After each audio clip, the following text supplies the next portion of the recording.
Hi, thank you very much for tuning in. So I visited Goa about 15 years ago now, but I have a friend called David D'Souza who gave me a great recipe for authentic Goan Vindaloo.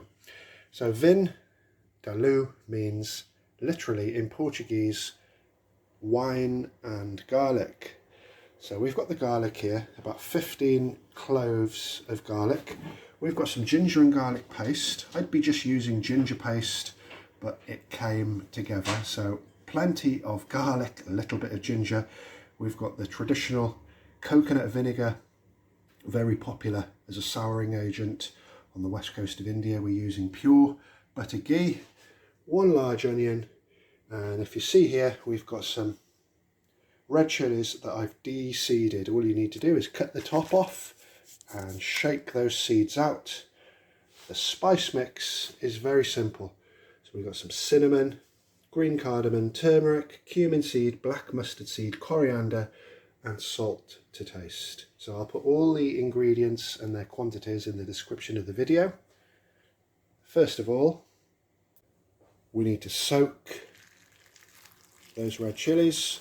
Just cover them with water, leave them about 15-20 minutes. Soaking them any longer is irrelevant because the water won't be hot. So that's our obscene amount of garlic cloves there, and I'm just adding the ginger paste.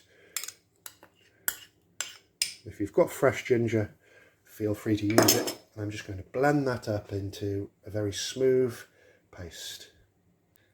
So here's the seeds from the chilies. We're not going to use those for the simple reason that this is going to make a bright red paste. If you add white and red, you're going to get a pink paste. So we definitely need to either keep them for next year if you're into growing chilies, or just throw them away. So we've got our blended ginger and garlic. A touch of water really helped that. And we need to marinate our chicken. To that marinade we can also, isn't it a nice word, marinade? That marry part, you know, all those ingredients are going to be intertwined and become as one. So this Goan Vindaloo is totally different from anything you're going to get in most restaurants in the UK. So what we need to do is no need to clean our blending bowl. We can put all that into, and it's after 15 minutes it's still got a little bit of steam, and we're going to blend that into a really red paste like so. Beautiful colour. I think you're getting the idea of how this is going to look when it's finished. And also, taking the chilies out gets rid of about 60-70% of their heat. You don't want it overwhelmingly spicy, but nice and fragrant. So we can add just a touch of that chili paste to the chicken and give that all a good mix. So the coconut vinegar, we need to add a little bit of that as well. So this is a souring agent. It's an acquired taste, so I'm just going to use, I would say, the equivalent of 1 lime. So probably about 2.5 to 3 tablespoons. So that can be marinated from any time between 3 hours and 3 days, it all depends.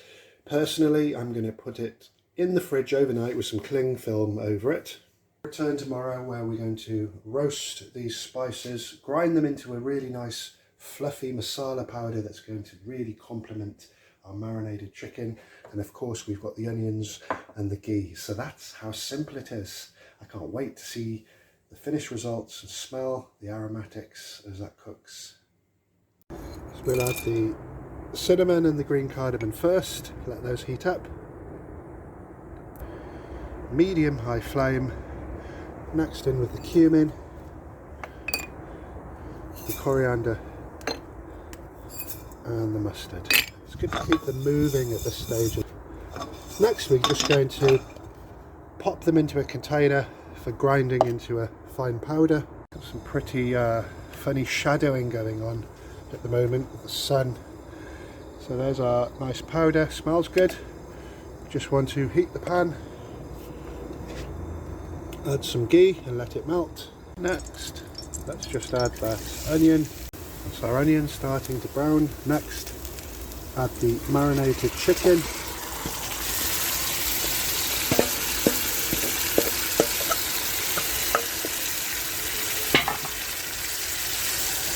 And our spice mix.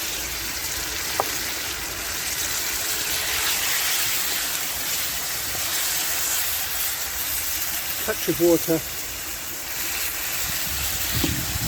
It's really important to cook that down and make sure your chicken is thoroughly cooked through. So that's considerably reduced. Don't worry about the charring on the sides. It comes off so easy. We're going to add these chilies in a bit more water in a moment.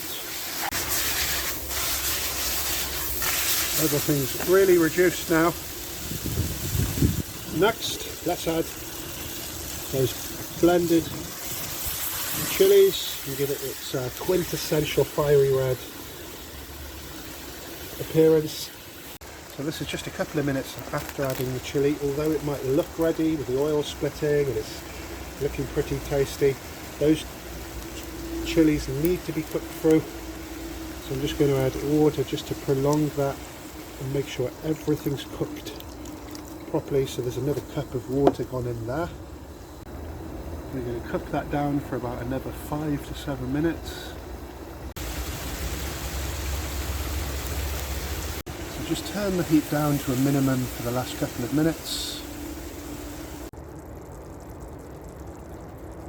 So once you try this recipe, there'll be no going back to British Indian restaurant style. It's all a matter of preference really, but this is actually a Vindaloo and not a Madras curry with extra chili powder and a potato added to it, because a lot of Bengali people that run the majority of the restaurant industry in the UK mistook the aloo in Vindaloo for potato.